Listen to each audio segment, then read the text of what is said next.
नमस्कार दोस्तों आज एक बहुत ही महत्वपूर्ण टॉपिक डिस्कस करेंगे भाई। और टॉपिक का क्या नाम है? पंचायतों में राइट टू रिकॉल भाई, जो कि आपके ग्राम सेवक पटवारी और कनाल पटवारी का जो कॉमन एग्जाम होगा उसके लिए बहुत ही महत्वपूर्ण है। चलो भाई बात कर लेते हैं पंचायतों में राइट टू रिकॉल क्या है भाई और इसका क्या महत्व है भाई। तो भाई हम बिल्कुल देसी भाषा में अगर बात करें तो क्या होगा भाई कि सरपंच, पंचायत समिति के सदस्य और जिला परिषद के सदस्यों को अगर जनता के द्वारा हटाया जाता है तो क्या है भाई, वो राइट टू रिकॉल है भाई। दोस्तों बता देते हैं कि राइट टू रिकॉल, पंचायतों में राइट टू रिकॉल आने से पहले क्या था कि जो सरपंच है, इसके अलावा जो भी हैं पंचायत समिति के जो सदस्य हैं, जिला परिषद के जो सदस्य हैं, उनको सरकार हटाती थी। लेकिन ये अब जो अधिकार है किसको दे दिया गया है? जनता को दे दिया गया है। और कब दिया गया है भाई? 2020 में दिया गया है। कहां पे दिया गया है भाई? हरियाणा में दिया गया है भाई। तो भाई राइट टू रिकॉल से आप क्या समझे भाई कि जनता के द्वारा अपने प्रतिनिधि को हटाना ही क्या कहलाता है? राइट टू रिकॉल कहलाता है। जब पंचायतों में इसका संशोधन हुआ है तो पंचायतों के अंदर हम राइट टू रिकॉल की बात कर रहे हैं भाई। अब दोस्तों आप समझ गए होंगे भी राइट टू रिकॉल क्या है भाई, कि सरपंच को, आपके गांव के सरपंच को हटाना है तो आपके पास अधिकार है भाई। है भाई हमारे पास अधिकार। किसके तहत है भाई? राइट टू रिकॉल के तहत है। प्रक्रिया क्या है? प्रक्रिया भी जानेंगे, क्योंकि वो क्या है कि वो आपके एग्जाम में क्वेश्चन बन सकते हैं भाई। ठीक है भाई। तो राइट टू रिकॉल क्या है भाई? तो राइट टू रिकॉल से रिलेटेड से जो भी धाराएं हैं, आपकी जो भी धाराएं बनेगी, तो भाई जो आपको नोट्स प्रोवाइड किए गए हैं हरियाणा पंचायती राज की 280 धाराओं के प्लस पटवारी प्लस नहरी पटवारी के जो नोट्स प्रोवाइड किए गए हैं भाई, तो उसके अंदर भाई राइट टू रिकॉल का भी जिक्र किया गया है, अच्छे से उसको एक्सप्लेन किया गया है। वहां पे नोट्स के अंदर आप जाके चेक कर सकते हैं भाई। ठीक है भाई। जो दोस्त नोट्स ले चुके हैं भाई ठीक बात है भाई, जिन्होंने नहीं लिया है नीचे एक पट्टी चल रही है भाई, ये प्रोसेस है, इस नंबर के ऊपर कॉन्टैक्ट करेंगे, आपको 280 धाराओं के हिंदी में नोट्स मिल जाएंगे भाई। ठीक है भाई। तो बात कर लेते हैं भाई राइट टू रिकॉल के अब एग्जाम में क्या क्वेश्चन आएगा भाई। सबसे पहले बात कर लेते हैं भाई ग्राम पंचायत में जब से सबसे निचले स्तर की जो इकाई है उसकी बात कर लेते हैं भाई ग्राम पंचायत में। अब ग्राम पंचायत में भाई ये क्या है कि केवल जो राइट टू रिकॉल लाया गया है, केवल किसके लिए लाया गया है? सरपंच के लिए लाया गया है भाई। ठीक है भाई। और सरपंच के कार्यकाल की बात अगर बात करें तो कौन सी धारा में हुई है? धारा नंबर 10 में हुई है। कहां पे हुई है भाई? धारा नंबर 10 में हुई है। किसकी भाई बात? भाई सरपंच के कार्यकाल की बात। सरपंच का कार्यकाल कितने साल का होगा भाई? 5 साल का होगा, जब तक उसको हटाया ना जाए भाई। पहले ये धारा 10 में ये लिखा गया था सरपंच का कार्यकाल, लेकिन 2020 में दुष्यंत चौटाला ने राइट टू रिकॉल क्या किया भाई? विधानसभा के अंदर भाई क्या हुआ? पेश किया और कहा कि ये मेरे जैसे कि दादाजी और यानी कि इस देश के पूर्व उप प्रधानमंत्री का सपना था कि पंचायतों के अंदर क्या आए? राइट टू रिकॉल आए।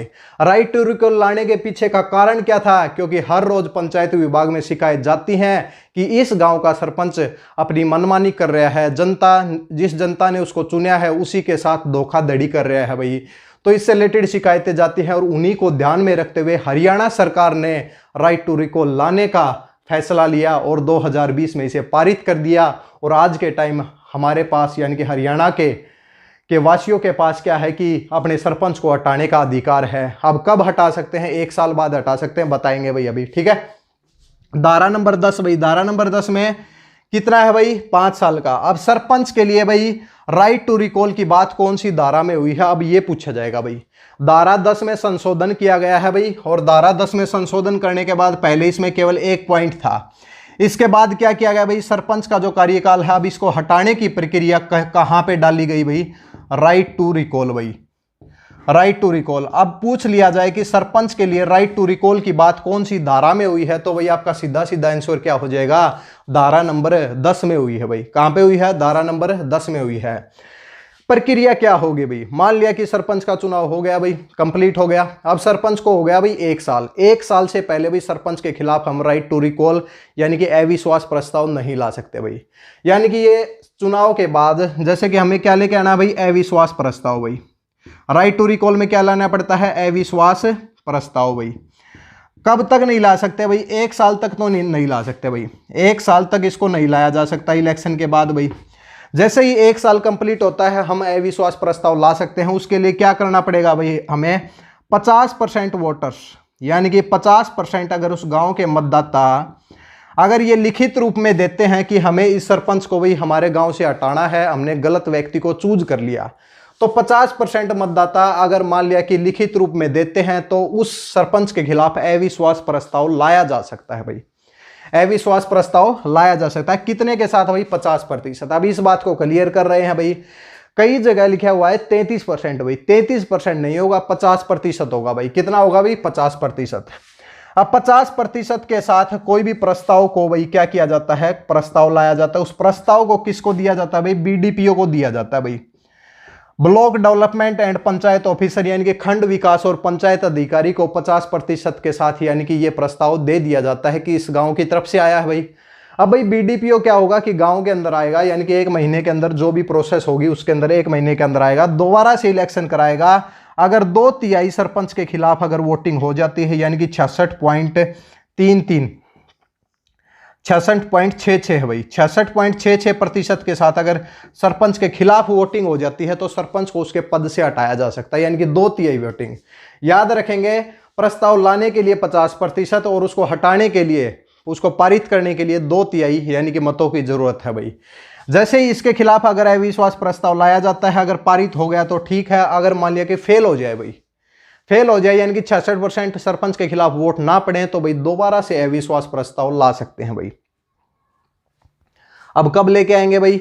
1 साल बाद। अगर एक बार अगर अविश्वास प्रस्ताव हटा दिया जाए यानी कि पारित ना हो, तो 1 साल के अंदर, 1 साल बाद भाई, 1 साल के बाद ही उसको लेके आ सकते हैं भाई। ठीक है, कम से कम 2 अविश्वास प्रस्ताव के बीच में यानी कि 1 साल का गैप होना चाहिए। नोट्स के अंदर सब कुछ लिखा हुआ है भाई, जो भी महत्वपूर्ण चीजें हैं वो सब नोट्स के अंदर लिखी हुई है। नीचे कॉन्टैक्ट नंबर के ऊपर जाएं, आपको नोट्स मिल जाएंगे भाई। ठीक है भाई, ये हो गया भाई, 2/3 के साथ पास होना चाहिए भाई। अब सरपंच को हटा दिया भाई, और अगर नहीं हटाया तो 1 साल के बाद प्रस्ताव लाओ। ये क्या है? ये पूरी प्रक्रिया है। तो 50% प्लस के 2/3 आप लोगों को याद रखना है अपने एग्जाम के लिए। पूछा जा सकता है राइट टू रिकॉल इलेक्शन के कितने साल बाद लाया जा सकता है? 1 साल बाद लाया जा सकता है। दूसरा क्वेश्चन बनता है कि भाई 2 अविश्वास प्रस्ताव के बीच में कम से कम कितना गैप होना चाहिए? 1 साल का गैप होना चाहिए। 50% मतदाता यानी कि अविश्वास प्रस्ताव के लिए भाई, और 2/3 उसको पारित करने के लिए भाई। बिल्कुल क्लियर है, केवल सरपंच के लिए। अब पूछा जाए कि भाई क्या ये अविश्वास प्रस्ताव जो राइट टू रिकॉल है क्या पंचों के लिए है? नहीं भाई, पंचों के लिए बिल्कुल नहीं है। किसके लिए है भाई? सरपंच के लिए है। और कौन सी धारा में है? धारा नंबर 10 में है। पहले इसका स्क्रीनशॉट लें भाई। इसके बाद भाई जैसे भाई सब धाराएं पढ़ाई गई हैं, 32 क्लास हो चुके हैं भाई, 1 क्लास बाकी रहती है भाई, तो बहुत लंबा कंटेंट हो जाता है भाई, यानी कि इतनी क्लास आपके पास नहीं हो पाती। इसलिए क्या किया गया है कि जितनी भी क्लास हमारे चैनल के ऊपर हुई हैं पटवारी से रिलेटेड, नहरी पटवारी से रिलेटेड, सबको एक 128 पेज की, यानी कि 128 के करीब पेज होंगे भाई, 80 और 128 के करीब पेज हैं, उसके अंदर सभी के अंदर भाई उसकी पीडीएफ बना दी गई है। केवल वो नोट्स पढ़ें और पूरा कंटेंट आपका कंप्लीट हो जाएगा। 15 से 20 नंबर केवल ग्राम सचिव के लिए बता रहे हैं, केवल ग्राम सचिव पटवारी और कनाल पटवारी के लिए बता रहे हैं भाई। इससे रिलेटेड जो क्वेश्चन है और एग्जाम में भी आते हैं भाई। ठीक है, राइट टू रिकॉल सभी एग्जाम के लिए है। अब बात आते हैं भाई पंचायत समिति भाई। पंचायत समिति की भाई धाराएं जरूर याद रख लें भाई, क्योंकि अब की बार ग्राम सचिव में धाराओं से रिलेटेड ही क्वेश्चन पूछे गए थे भाई। ठीक है भाई, अब धाराएं कहां से कहां तक हैं भाई? चमन तक तो वहां कंप्लीट होती है, 55 से, और कहां तक है भाई?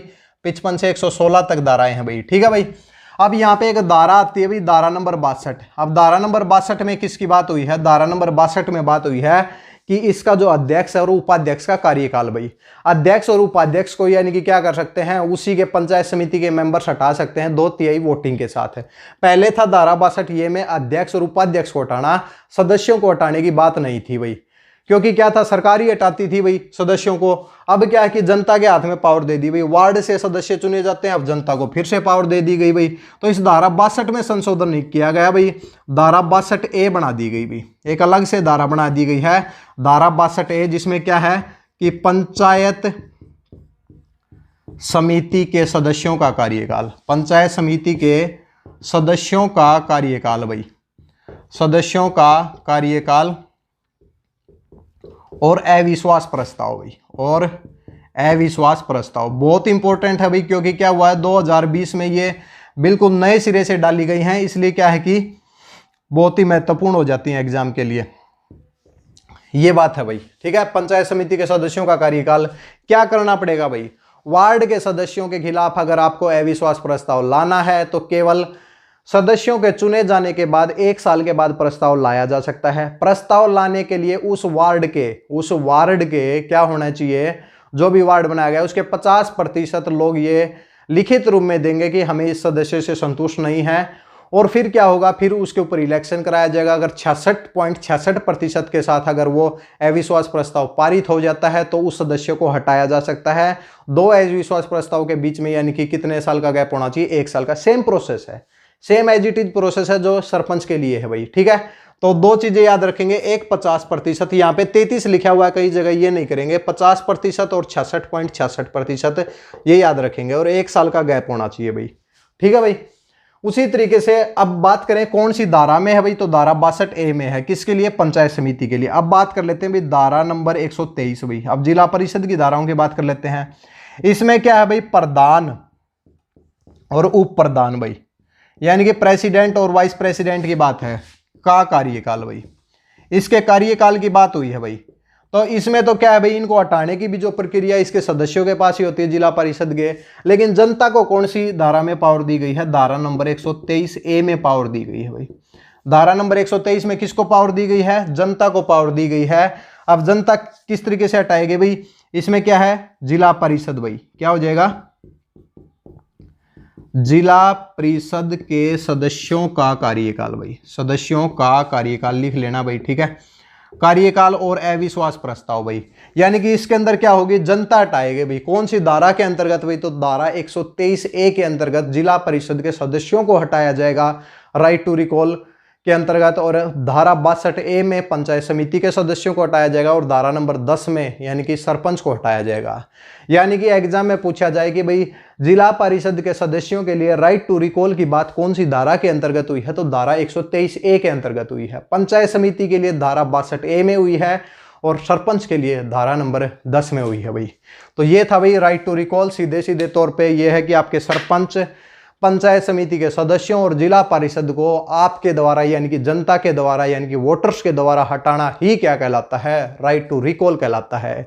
किसने पेश किया, दुष्यंत चौटाला ने के पेश किया, और तर्क दिया कि भाई उप प्रधानमंत्री यानी कि पूर्व उप प्रधानमंत्री चौधरी देवीलाल का ये सपना था भाई, ठीक है।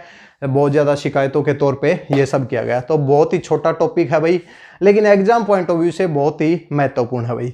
सब चीजें यानी कि जो भी इंपॉर्टेंट है कमेटी से रिलेटेड, धाराओं से रिलेटेड भाई, क्या है कि सब कुछ नोट्स के अंदर दिया गया है भाई।